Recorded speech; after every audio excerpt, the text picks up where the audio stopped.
Mitä on piratismi? Kaikki tietävät, että piratismi on laitonta, mutta mistä on oikeasti kyse? Teoksia suojaa tekijänoikeus.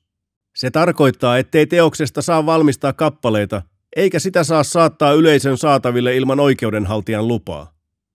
Teoksen luvaton käyttö on tekijänoikeuden loukkaus, ellei käyttö ole sallittu laissa mainittujen rajoitusten perusteella. Järjestelmällistä tekijänoikeuksien loukkaamista kutsutaan piratismiksi. Se kohdistuu kaikkiin teoslajeihin, ja usein mittakaava on valtava.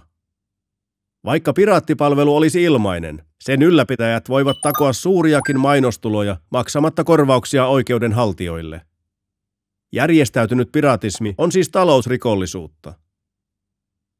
Yhteistä eri piraattipalveluille on se, että ne tarjoavat suuren määrän teoksia pääsääntöisesti ilmaiseksi ja aina ilman lupaa. Tekniikan kehittyessä piratismikin muuttaa muotoaan. Lain periaatteet pysyvät silti samana. Oikeudenhaltija voi vaatia kohtuullista hyvitystä teoksen luvattomasta käytöstä. Tahallisesta oikeuden loukkauksesta voidaan lisäksi vaatia vahingonkorvausta. Teko voidaan katsoa rikokseksi, jos se on tahallinen ja omiaan aiheuttamaan huomattavaa haittaa tai vahinkoa. Lisäksi edellytetään ansiotarkoitusta, ellei kyse ole netissä tehdystä oikeudenloukkauksesta. Oikeudenloukkaus, joka ei täytä rikoksen tunnusmerkkejä, katsotaan tekijänoikeuden rikkomukseksi.